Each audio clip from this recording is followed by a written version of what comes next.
Order! Order! You are an incorrigible delinquent at times. Behave yourself, man!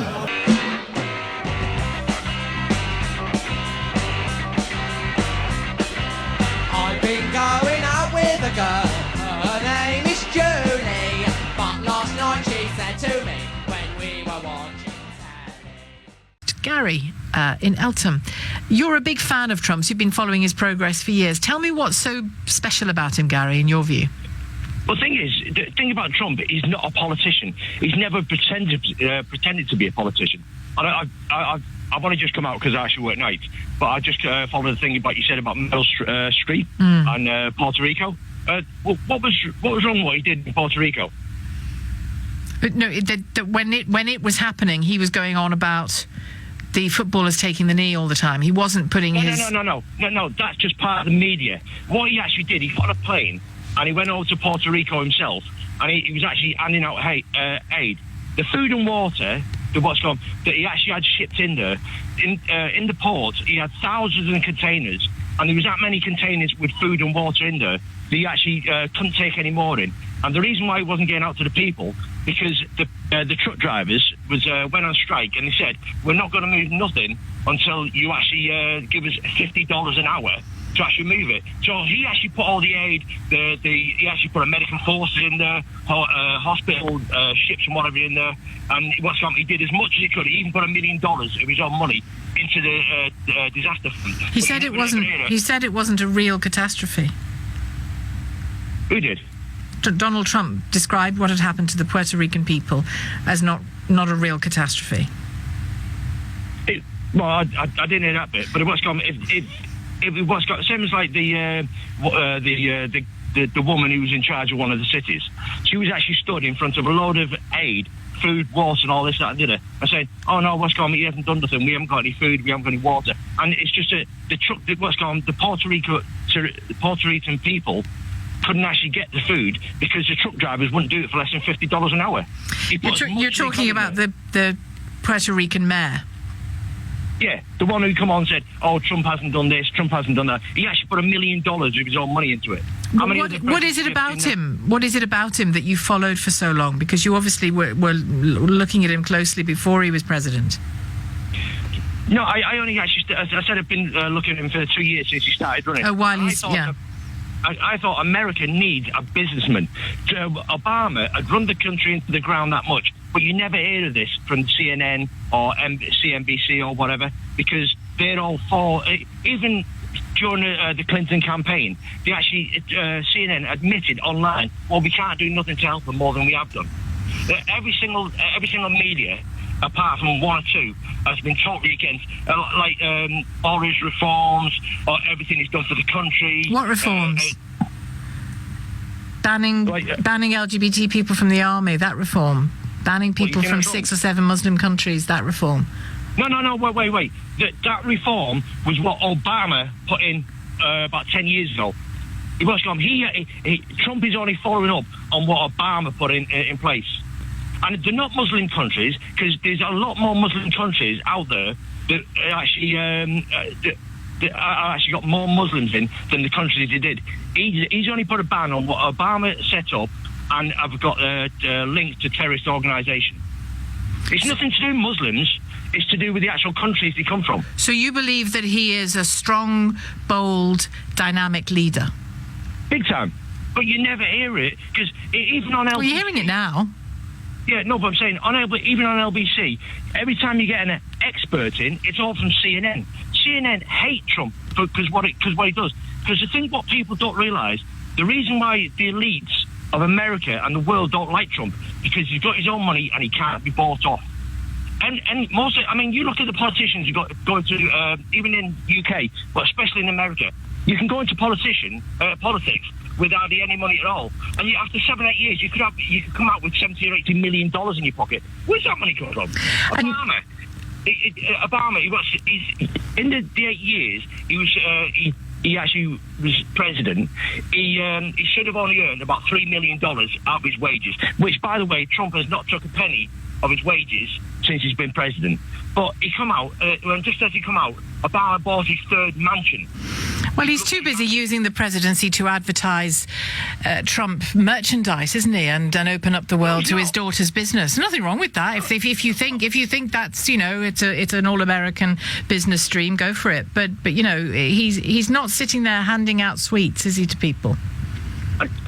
Businessman. He's not a politician. He is now. He's the president of the United States. He is a politician. Yeah, but he's not a politician as in every other politician has ever been there. What's got Trump is actually got, when he says America first, it's a bit like the Brexiteers. If you want to remain, you're thinking of yourself. Oh, how am I going to go? How am I going to be able to do this? How am I going to be able to do that? People like myself, who's a Brexiteer, I think of what's best for the country. Well, that's really big of you, Gary. Thank you for your call. Gary in Eltham, a huge fan of Donald Trump. He clearly thinks Donald Trump is smarter than we're giving him credit for. Back to knife crime. Brian is in Battersea. Brian, what would you like to say? Good morning, James. Happy New Year. Same to you, mate. I do believe that one of the ways to tackle the knife crime is to make the parents more responsible. If you've got a child under 16 years old and he's caught with a knife, then you get a hefty fine or community service. I do believe that will make more parents more aware of what their children are doing. So you punish the parents for the crimes of the children? Yeah. Right. Parents. What happened to innocent until proven guilty? It's kind of important to our rule of law. Well, like you, I'm a parent to two kids. My kids are 12 and 13. If one of my children went out with a knife and injured someone, the blame falls on me. They're a child. I'm an adult. I should know what my children are doing and where they're going. Do you do their detentions for them as well at school? No. Why not? It's your fault. No, well, it is my fault. They're your responsibility. They've done something wrong. It's down to you, mate. You do the detention. It is, but thankfully my daughter's never had a detention. But when she does, you're going to offer to go and do it with her, are you? No, I'm not. Why not? When she does, she'll lose her mobile phone. Because if a child goes out of the house and if a child under 16 is coming out of a house with a knife, the parents should be aware of this. How? What are you going to do? I mean, I'm not going to beat you up. I think you're talking utter twaddle, but I understand why you've arrived at that conclusion, because these are desperate times and you're looking for desperate measures. But what are you going to do? Frisk them on their way out the door? No, it's not that. What if you're a single mother and the lad is 3 feet taller than you? How are you going to stop him? I am a single parent. No, you're not a single mother with a lad who's 3 feet taller than you. You're a single father with a girl who's never got into trouble and is 13 years old. So I'll ask you again, what are you going to do if he's 3 feet taller than you and you're a single mother? How are you going to stop him? Then you call the police. That's what the police are there for. So you're going to get your boy banged up? Well, what other choice have you got? I don't know. I'm just pointing out to you where these roads lead. Or do you wait until your child's in a mortuary somewhere and then go, oh, maybe I should have done it? The massive majority of kids that carry knives are not going to end up in mortuaries. The massive, massive, massive majority. You can't punish people who haven't done anything wrong for the crimes of people who have, even if there is a parental link. You just can't go down that road. Otherwise, you know, I mean, I got chucked out of school for drugs offences. Should my parents have been put in police stations for that? No, but your parents should have been fined for it. I was at boarding school, mate. Should we have fined the school? No, the school should have notified your parents. Then your parents should have paid some kind of compensation for it. What? Right? It's down. It's at the end of the day, James. If your child's under, my parents didn't know anything about it. I was living in the middle of North Yorkshire. I'd never seen cannabis before I went to that boarding school. What on earth has that got to do with my mum and dad down in Kidderminster? Well, it's then maybe you were sent to the wrong boarding school. But you're fining my parents now for sending me to one of the best schools in the country. Yeah. It's not really working out for you, this. Let's start again, Brian. Here's the deal. You told Beth that you'd seen kids with knives and their parents were just watching them. Yeah. Did you phone the police? No, I was well, why not? At the time. Because I was 12 years old at the time and my brother took the knife off the guy and beat the guy up. Right, and so your brother is now guilty of criminal assault. Let's not fall out. I find some of these simplistic answers to really complicated questions make the problem worse. So we're going to find people who've not committed crimes, we're going to find parents whose children do things naughty, and we're going to go to detention with them when they get into trouble at school. But what you tell me, what's the other option? When our police are being cut down, all our police stations are being closed. Sadiq Khan doesn't seem to be doing what he's being paid to do, right? Knife crime is getting worse. Crime in London's getting worse. So what's the option then? You make the parents responsible. Just do something, whether it works or not, is your argument. No, I'm not doing something whether it works or not. I guarantee you, I bet you now anything, that if that became law tomorrow, knife crime would drop. So if we punished innocent people for the crimes of guilty people, knife crime would drop. How are you punishing innocent people? If someone's child's going out of a knife, how is that innocent? They don't know. They don't know. You can only be guilty of something that you are conscious of. But that's what the argument is, James. The parents should know what their children are up to. I'm not going to. No, that bit is true. There you go. Finally, we found something we can agree on. Is that people like us with families that are functional and are not touched by this sort of criminality, and in both of our cases with daughters rather than sons. And I presume, have either of your kids been approached to join a gang? Yeah, a couple of times, yeah. Well, what did they do? Pardon? They came back and told me. And what did you do? I informed the school.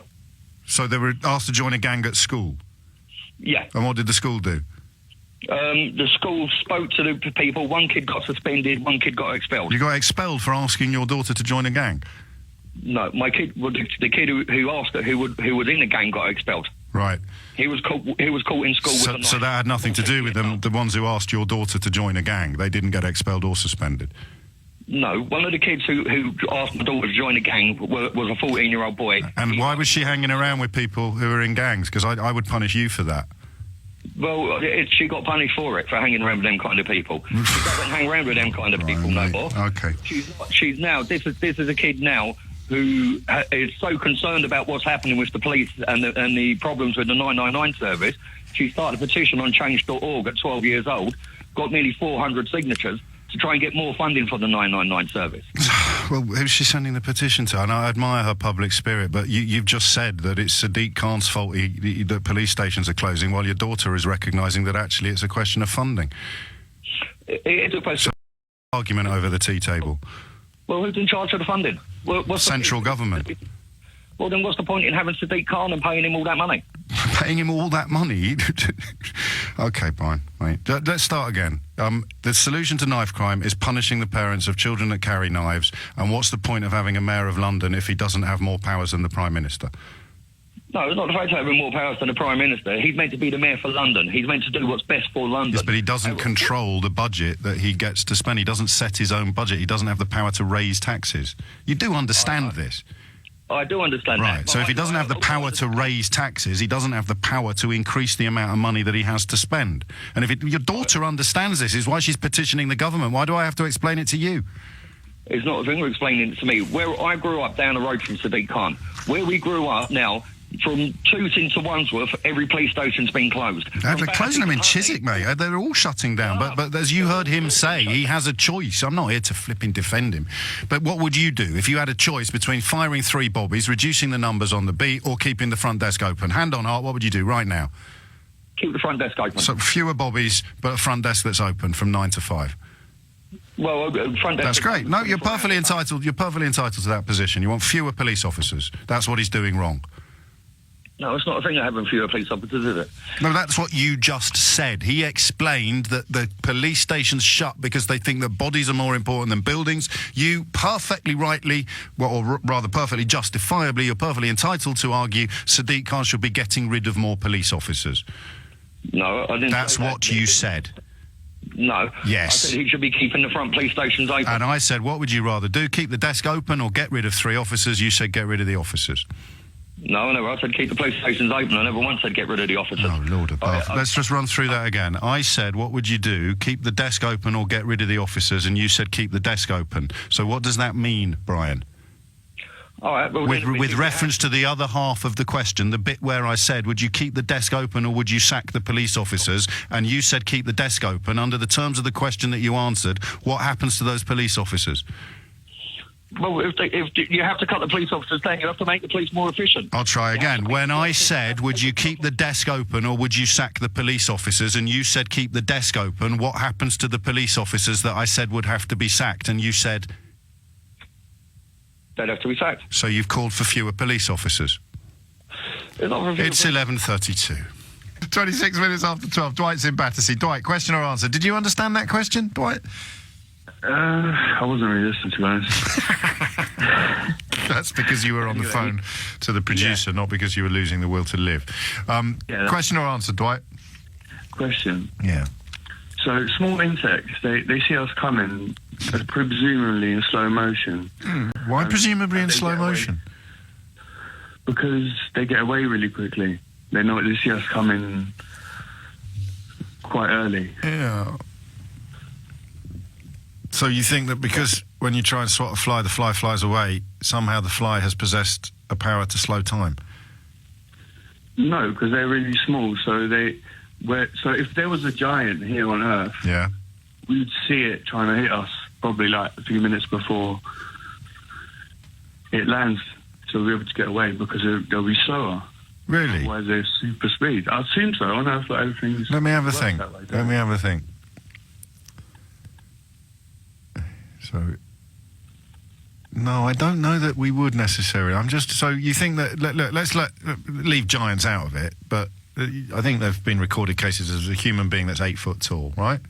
Let's get Jaws out of Bond. You remember Jaws in the James Bond films? Yeah. Right, so you He got... was really slow. What? He was really slow. Was he? Why did he ever catch anyone? That's all effects, isn't it? So you got Jaws. Jaws is standing here, right? And then you got Warwick Davis standing next to him. And they both take a swing at you, starting at the same time. Obviously, the longer the arm, the longer the distance it takes to cover the space. But you think that somehow Jaws is going to be in slow motion and Warwick Davis is going to be in fast forward? Obviously, that's a smaller scale. We're talking giant, and we're talking ant compared to us. Right. So the question is, Big difference. leaving aside the slow motion red herring, much as I would happily continue conversing for several hours about that side of your question, leaving aside the slow motion element, you want to know how little insects manage to get out of the way so quick? Yeah. They've got eyes in the back of their head. Think about a fly's eyes, his big bulbous eyes, and as soon as they sense any disruption in the light patterns, they're off, mate, out of there. No, they might. Some of them have even got antennae. You know what antennae are like, don't you, Dwight? Yeah, but just because you see someone coming, don't mean you can get away quicker. It does if you're a fly, mate. They've got wings. Yeah, we're talking ants. That's how they got their name. Oh, ants are slow. Ants aren't that slow. But compared to us, like, if we were that... Anyway. What? We're putting it out there? Well, I don't know what the question is yet, mate. Well, if there was a giant compared to the scale of an ant compared to us, yeah, would we? No, but it takes, obviously, if a giant is from A to B, it's a longer distance for a giant to swing his arm around. So it takes a little bit longer, but it's not moving more slowly. So to them, are we speedy? What? So to the giant, are we fast, or No, like we see an ant fly? I'm not 100% on the question that you're asking. I mean, should we start again after the news? Okay. Are you all right? Are you going to be all right for the news? Yeah, of course. Are you sure? Yeah. All right. Well, stay there then. 12:30. Dwight is in Battersea, still on the line. Dwight, do you want the good news or the bad news? Bad news. A lot of people think you're high. Possibly. The good news is that I think I understand your question. Serious question. I know. That's what I'm coming. That's the good news. I think I understand your question now. Right. Remind us what it is again. I have made it a bit easier for you, though. Thank you. If a fly was the size of a bus, would it still be as fast? I think you're looking through the wrong end of the telescope, Dwight. I'm talking about, like... What we're talking about is the speed with which insects process light. So, in other words, you know when you look at a wheel going round and round and round, and after a while, man, it starts like looking like it's going backwards? Yeah. That's because your eyes and your brain, the journey from eye to brain is finite. It goes at a certain speed, and it would need to go faster. Do you see what I mean? Yeah, I understand that. So I thought you might. So the fly is processing images quicker than what we can. Yes. Are we getting there? Okay. Right? Yes. I'm going to bring in Duncan in Richmond. Don't go away, Dwight. Duncan, Richmond, question or answer? Hello, James. Happy New Year. It's an answer. Carry on. For this one. Oh, good. This is something I remember from my childhood, and when I was wondering about it, and I asked a question. I asked my dad why Was you high? flies and wasps and sorry. No, I think that was Dwight. It wasn't me. Oh right. I asked why small insects can fly around and avoid things, and avoid being swatted, and it's to do with, I can't remember the technical term, flicker frequency or flicker vision frequency. Yes. They perceive light much, much quicker than we can because their metabolism is higher. There you go. Dwight, you got it? But then explain that spider that can stand on water, but then if it was massive, it was... No, just be silly. Duncan, I'm going to give you a round of applause. Dwight, don't go away. I've got some very important advice for you. All right, this is a round of applause for Duncan. Dwight, mate. Yeah. Do not get a haircut, all right? Because all hairdressers are in the employment of the government. Hairs are your aerials. They pick up signals from the cosmos and transmit them directly into the brain. This is the reason bald-headed men are so uptight. 12:37. James in Romford now. Here we have a real-life family breakdown scenario. You've had a blowout with your brother over Brexit. Which side are you on? Well, yes, unfortunately, me and my brother come to blows over it. God, how did you vote, James? I was a Leave voter. Yeah. And he was obviously a Remain. And, you know, we would argue, obviously, that it would all come out, you know, when we was there talking and that. But what it come to with me was the frustration, the utter frustration when, like, you know, I'm pulling out documents in front of him. I'm saying to him, look, you know, Peter Sutherland, who's the chairman of Goldman Sachs globally, was who's now was one of the founders of the European Union, openly said he wants to use third world populations to undermine national homogeneity. You know what I mean? Yeah. Things like that. You know. I've got the quotes. I had the paperwork to go with it. I'm showing him the documents. I'm saying, look, this is what they're doing to us. This is what they're trying to do. It's a trick. Don't you understand what they're trying to do? They're trying to destabilise us and all that. And you know, and what he would do is just come back with these lines that he'd heard off the telly and in the paper, and I think, and the utter frustration that I felt, and especially when it's your own family that don't believe you. You know, you try. And how were you? I actually researched this thing. But why were you so convinced that what he said was just him trotting out stuff he'd read in the papers? Maybe he'd thought hard about it and just disagreed with you. Yeah, because I could hear it. Because it's like me, I don't know, trying to have an argument with a doctor about something health-wise. You know, you might know a little bit here and there, but you haven't studied for years and years over this thing. Now, where I've had so much, read so many books and studied so many, and I can see the whole game plan here, like, not just a little aspect of it. But you over years, you had really taken the time to look into the EU and our relationship with it. Is that what you're saying?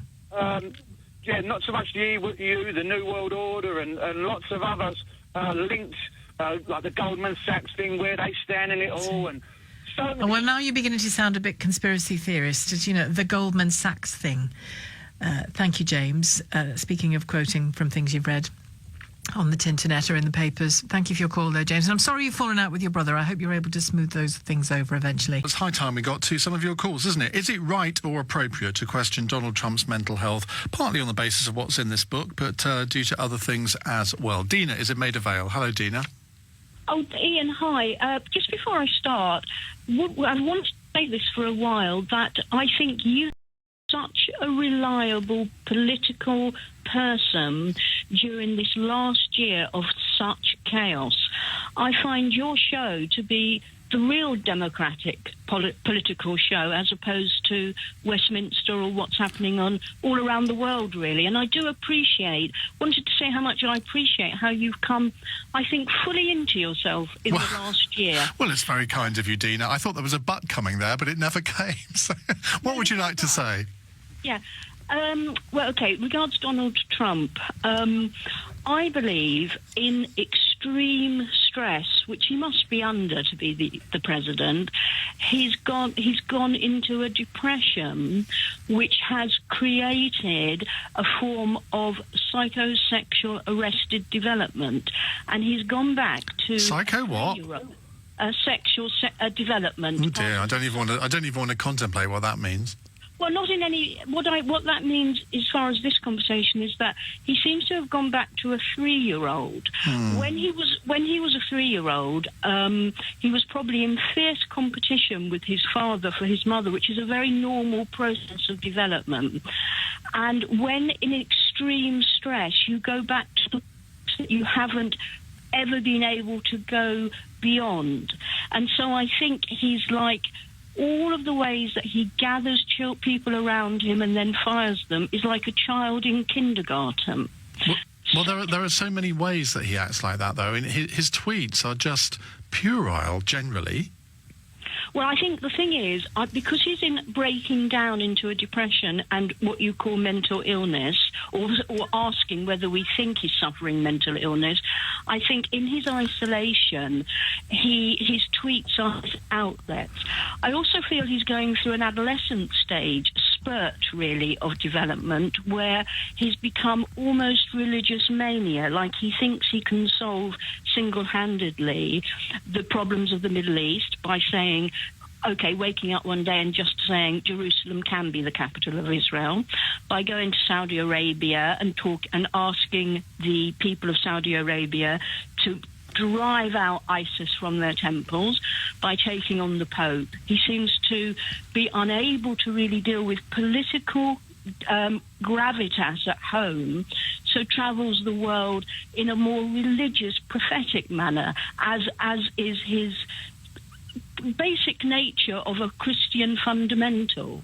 I do think all these things are part of mental illness. He's disintegrated. Well, is it though? I mean, I don't know if you have a qualification that allows you to sort of almost diagnose that, but you see, you could argue it's actually just him being childish in many ways. That doesn't mean to say that someone's mentally ill just because they're being childish.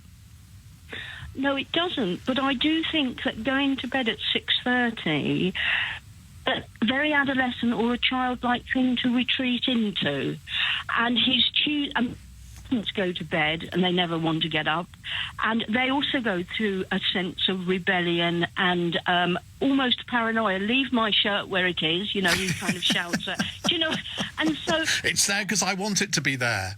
That's apparently what he would say. Yes, but I do think it's an illness and not a childish thing. I do think he's a child genius. I think he was probably much cleverer than his father, but wasn't really allowed to be the clever boy that he should have grown into a man to be, because he was always overshadowed by his father. And so he's retreated into that child genius, but really without realizing that he's actually the most important person in the world, but doesn't have the political skills or education to deal with that. So it's a mixture of child genius, temper tantrums, but I think his tweets and everything are a form of mental illness. I think he's getting more and more isolated, more and more frightened, really, and it's just not acceptable behaviour. Okay. But I do want to say I respect Donald Trump. I know that might sound well, it does, given what you've just said. It does sound a bit odd. Well, and I don't want it to be odd, but I want to draw a line by saying that I don't totally dislike the man. I think that he has a sense of trying to take on the establishment that has been a very refreshing thing for people, just like Nigel Farage has done. Whether you believe in these things or not, I don't think we can just discount Donald Trump as a complete idiot, is what I'm trying to say by that. Dina, thank you very much. 0345 6060 973. We'll take more of your calls on this in just a second. Couple of texts and tweets first, though. Is there anything positive about him in the book? Any balance, says someone? I have no idea, since I haven't read it. Steve says, The Donald is the best live novel ever. Entertaining and scary, amused. Fine. And Sean says, Michael Wolff is just a wolf in journalist clothing. Even Tony Blair says it's fiction. Well, Tony Blair said the bit about him was fiction. More Trump bashing from the bitter left-wing media. Just listen to yourselves making a meal of this garbage. You seriously think that this programme is left-wing? OK, well, it's each to their own. Alan in Aberdeen, tell us what you think. Will any of this harm him? Alan, are you there? Yeah, hi. Hi. Go for it, you're on air. Oh, hiya. Good afternoon. I'm not that big a fan of Trump, but you know what I mean. I think he's going to get in again, and I think he's going to have more voters go to him as well. I think the more that the left is shouting and screaming against him, the more it's forcing people to go at him rather than the far left. The far left seem to be trying to stifle democracy. At the end of the day, the man won, economy's getting better and what have you. But it's like the UK here as well. Nobody thought... Alan, are you saying it's only the far left? I don't understand. It's not only the far left, though, is it, who oppose Trump?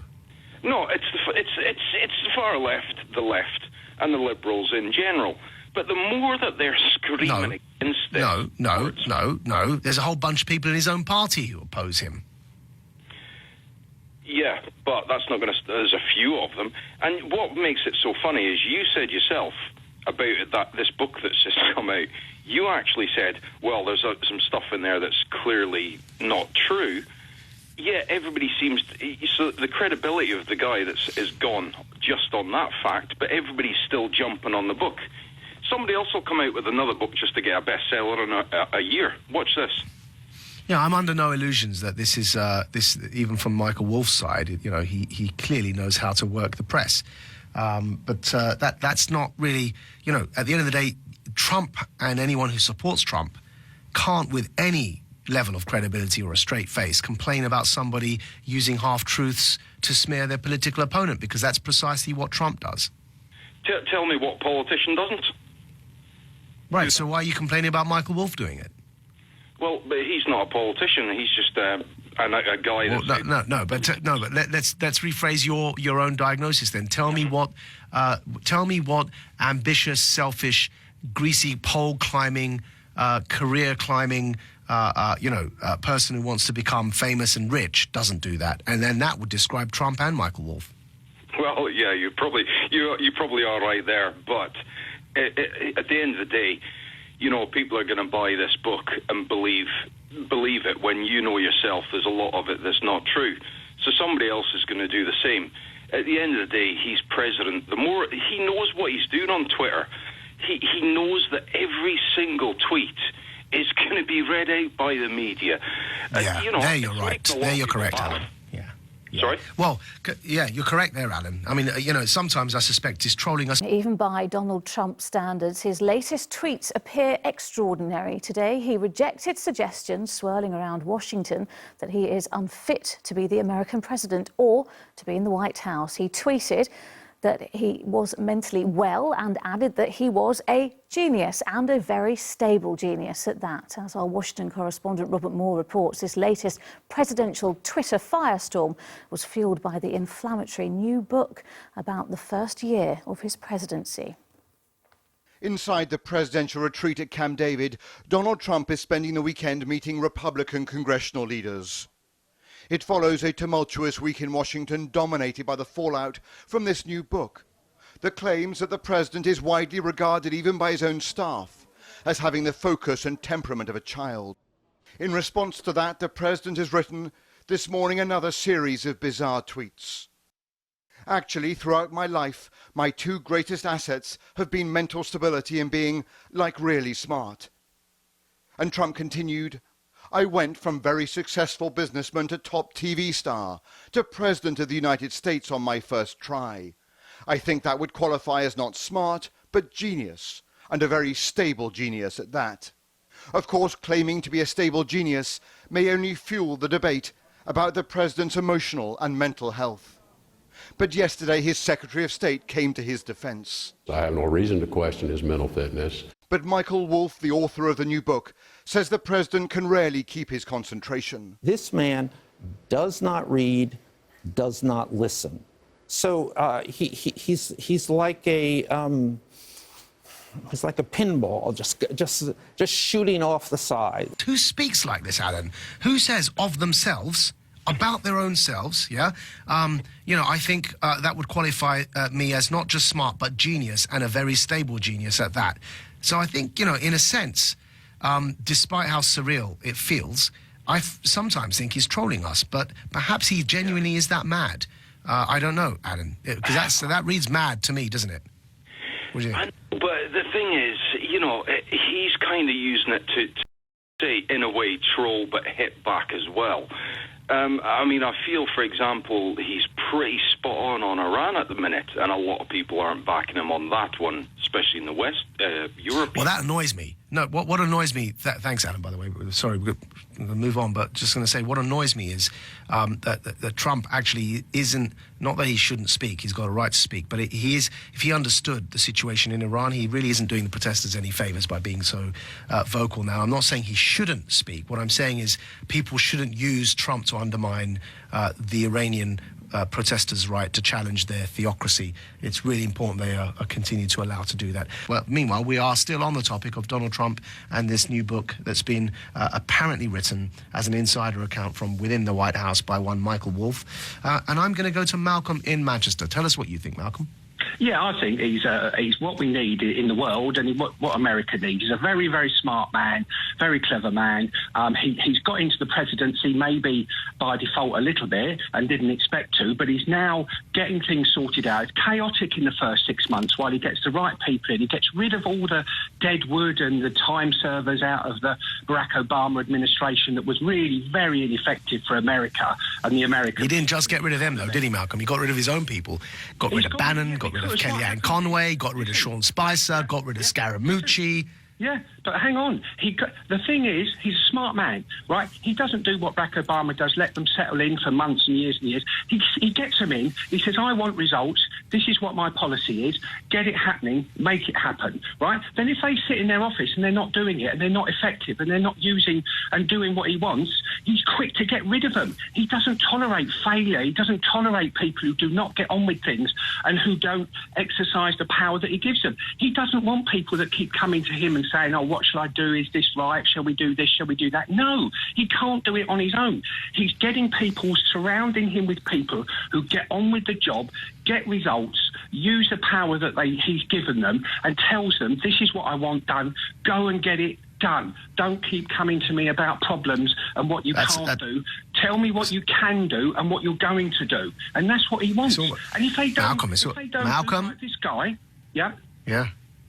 It's almost as if he's come as you for confession. How do you know all of this? How do you know you're inside Trump's head? How do you know that's what he wants? This is how business people run their businesses, right? They get people in, they realise what maybe their weaknesses are or whatever, but what they are good at is getting people who can do the jobs that they want done. They can't. All right, Malcolm. Okay, let me ask you this question, right? So you're saying Trump is a very smart man. In fact, you kicked off by saying that, yeah? Trump agrees with you. He's just described himself as a very smart man. In fact, he said he's not just smart, but genius, and a very stable genius at that. He's written that about himself on Twitter. Does that not make you wonder of his mental stability? No, it makes me feel that he's very confident about what he wants to do and what he wants to achieve. Do you speak about yourself like that, Malcolm? No, he says it's my way or the highway with his staff. Malcolm, do you speak about yourself like that? What do you mean? Yes, I'm do you refer to yourself as a not just smart, but as a genius, a very stable genius, when you are speaking publicly about yourself? Well, I've got to say that probably I wouldn't say that, but I quite admire him for coming out and saying that. Why not, Malcolm? Being different. I like him being... different is fine. Why would you not speak about yourself in that way? Because British people, we're more reserved. In America, and I've had business dealings with Americans, they do tend to shout about their success and what they've achieved and how smart they are.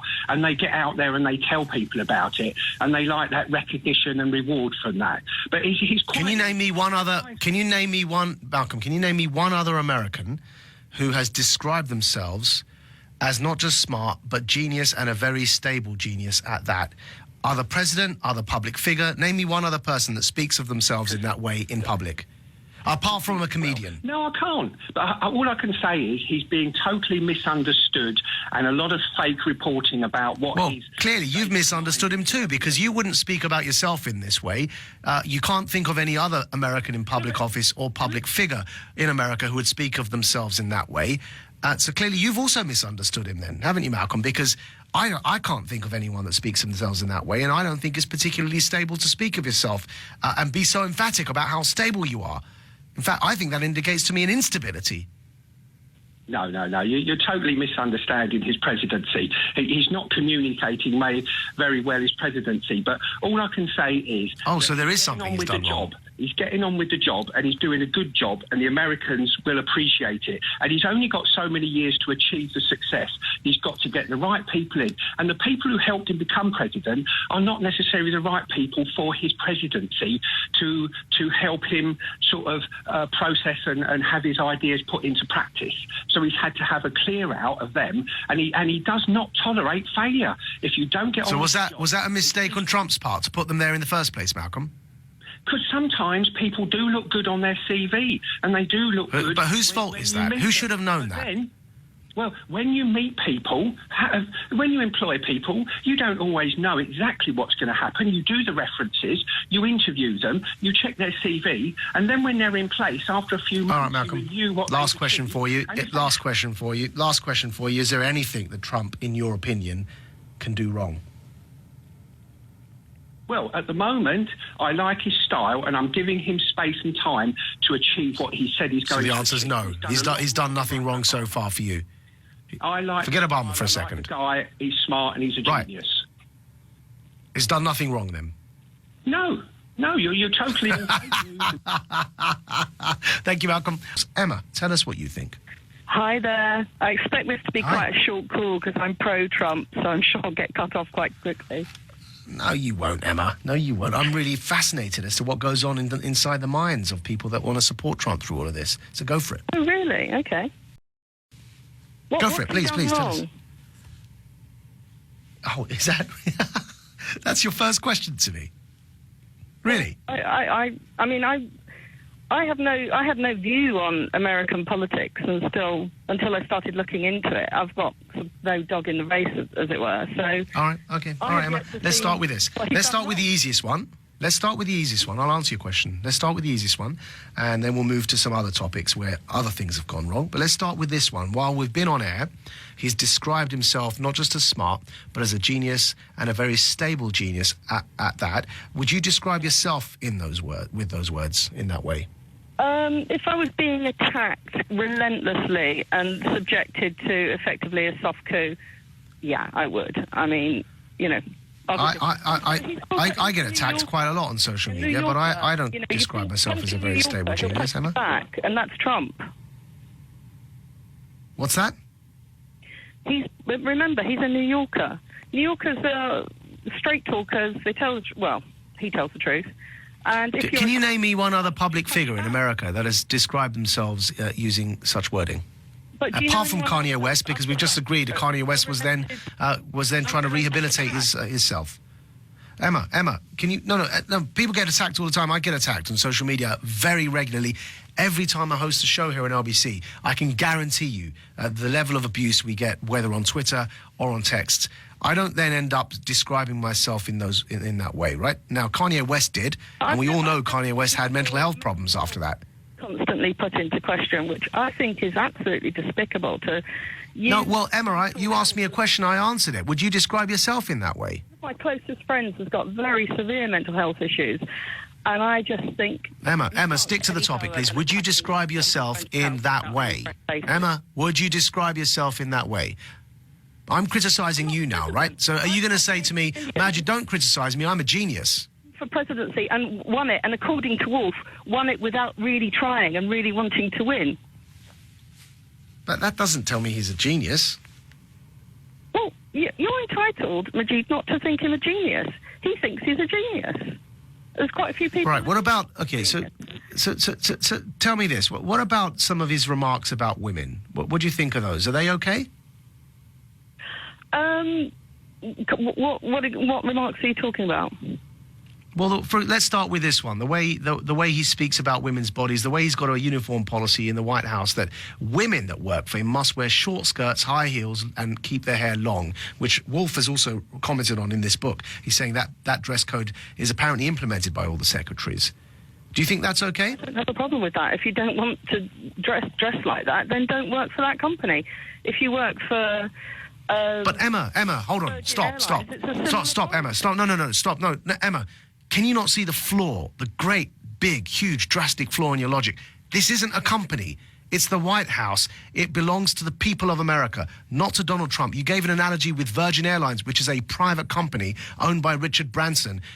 This is the White House we're talking about, funded by the American people, and it's representing the American people. It's therefore all Americans, not just for women in short skirts. Okay, but do you have a massive problem with Virgin Airways and their dress code for their women? Emma, you've completely ignored the point I just made. If I had a dress code in my house, if I said in my home, you can't come into my house unless you're wearing a short skirt, in the privacy of my own home, and you can decide not to walk into my home because it's my private home. That analogy doesn't apply to a public office. The White House doesn't belong to me or Donald Trump. It belongs to the American people, and it's there to represent all men and women, not just women in short skirts. Okay. Yeah. So do you not agree that's wrong? I just find it strange that nobody has a problem with how women dress in various other... So what do you like, Emma, what do you like about it? Yeah, I mean, you're not going to... I mean, people listening are going to be quite marvelled at the fact that... people are going to be quite surprised that you think that's okay. But tell me then, fine, what do you like about Trump? Abusing the interns like Clinton, and they're not being paid off like they were with Mrs. Clinton. So that's a step in the right direction. Trump. No. So Emma, forget Clinton. What do you like about Trump? Well, I like the fact that he hasn't stolen from the American public. Obama was it was an 8-year crime spree. He was worth virtually nothing when he took office. At the end of the 8 years, he was worth $40 million. Same with Hillary.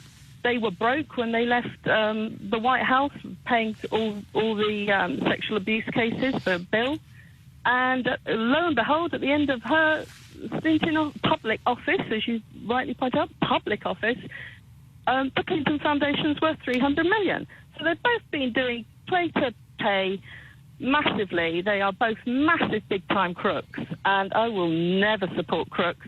I will never support people that cheat. She paid for the questions up front, for the live debates, and he still won hands down. So Emma, apart from your hyperbole there, describing Obama's presidency as an 8-year crime spree, I am. Which is befitting an Agatha Christie novel, frankly. Well, no, it's not. Apart from that it is. Apart from that hyperbole, Emma, because frankly that isn't literally true, right? And therefore it is hyperbole. But apart from that, please name what you like about Trump, as opposed to continuing to tell me what you don't like about his opponents, who I'd be the first to admit aren't perfect. Aren't perfect? They stole millions and millions from the American people. No, Emma, what do you like about Trump? What do you like about Trump? I like the fact he's not a thief. He's not a cheat. He is highly intelligent. No, but what's good? Emma, the baseline one should expect from any president is, if you said to me, think about this, come on, get serious now, get real. If you said to me, what do you like about Theresa May? And I said, I like the fact that she's not a thief. She's the Prime Minister. Of course she's not meant to be a thief. What good things do I like about her, Emma? You know, I don't support her, right? But if I did. So the question isn't, I like Trump because he's not a criminal. Tell me what you... because that's the baseline for a president. No, it's not that. Emma, come on. Everyone listening is probably thinking, this is a very strange conversation. What are the good traits about the president, Donald Trump? Sort of Kool-Aid and are believing massive propaganda. So I know, I've done lots of research. I am intelligent. You sound like it. Stop short of calling myself. I'm not saying you're not intelligent, Emma. That's, by the way, I don't agree with. I'm not going to question your intelligence because you disagree with me. I am going to question your integrity if you don't tell me what you like about Trump. I think he's highly intelligent. I think he's obviously done brilliantly for the economy. The economy is amazing. It's just wonderful to have someone in office that actually understands business. President Trump and his supporters can't stop taking credit for the economy's good fortune during the first 6 months of his presidency. The RNC even tweeted this: unprecedented economic growth under POTUS. But unprecedented means it never happened before.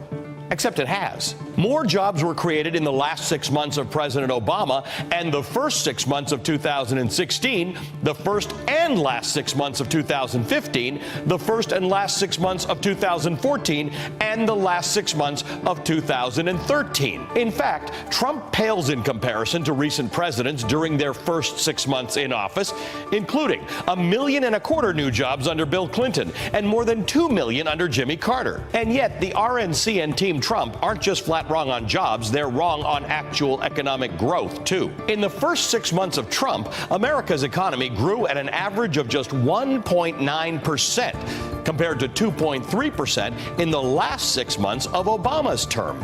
In fact, that 2.3 number is the average annual growth for the U.S. economy going back 2 decades. But let's go back a little farther, and President Bush 41, who saw growth rise by an average 3.7% during his first 6 months in office, while President Reagan saw growth rise by 2.8% during his first 6 months in office, meaning there is nothing unprecedented about President Trump's first 6 months in office, economically anyway. One more thing and then I'm done. When Trump tweets highest stock market ever with the Dow Jones Industrials crossing the 22,000 threshold, he's right. But the markets have moved in the same upward direction since 2009, only continuing its trajectory under Trump. The truth is, presidents take too much credit than they should when it comes to the economy.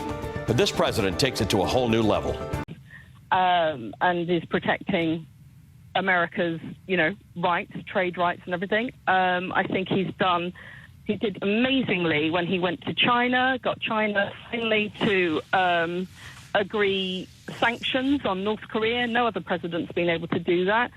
And he's now got North Korea talking to South Korea. Again, no other president's been able to do that. So I think he's done absolutely brilliantly. He's also kept his promises.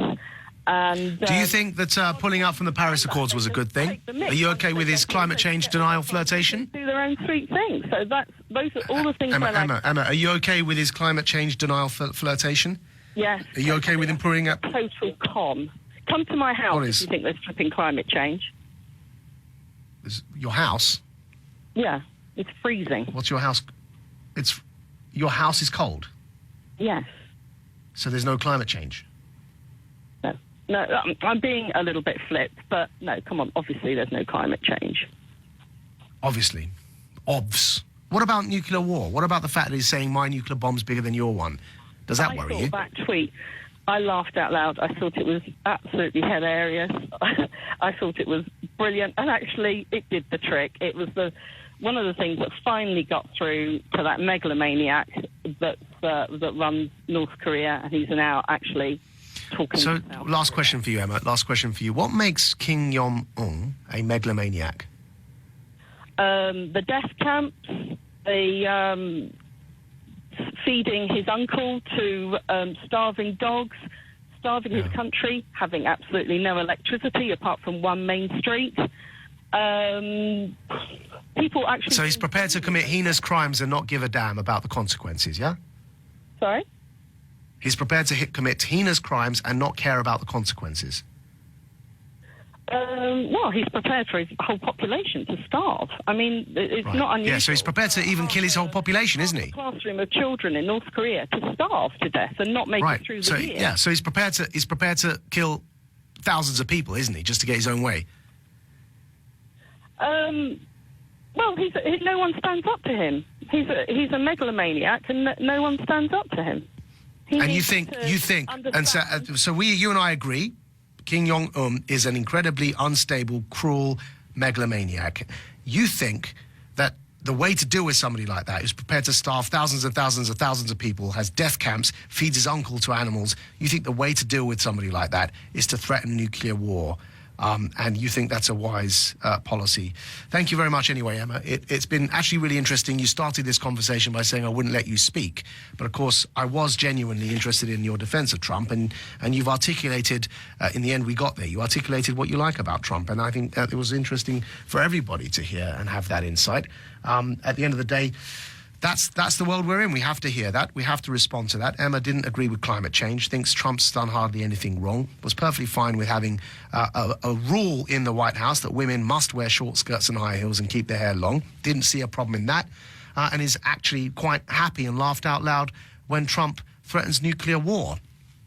Of course, one thing we did agree on is Kim Jong-un is indeed a megalomaniac. How do you respond to that?